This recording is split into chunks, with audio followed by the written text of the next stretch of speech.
আজকে আমরা চলে এসেছি ঝাড়খণ্ডের উসরি ফলসে। তো খুব সুন্দর জায়গা, আমি যেটা দেখে এখানে বুঝতে পারলাম, এত ভালো লাগছে তোমাদেরকে আমি বোঝাতে পারবো না সেটা। তোমরা দেখো ওদিকে, দেখো ওদিকটা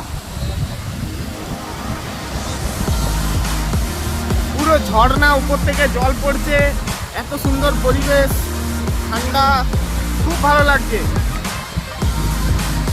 দেখো শুধু তোমরা ওয়াটারফলটা দেখো।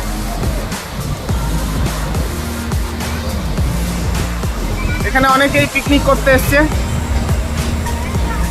ওইদিকে সবাই পিকনিক করছে,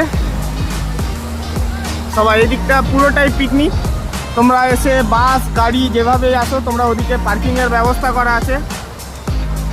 আর এখানে পার্কিংয়ের কোনো চার্জও নেয়নি আমাদের কাছে, ফ্রি পার্কিং আছে, শুধু এন্ট্রি 40 টাকা নিয়েছিল। দেখো তোমরা ওয়াটারফলটা দেখো, শুধু দেখে মন ভরে যাবে তোমাদের। বন্ধুরা চলে আসো সবাই, এই ঠান্ডার সময় ঘুরতে চলে এসো, খুব ভালো লাগছে আমাদের এখানে এসে।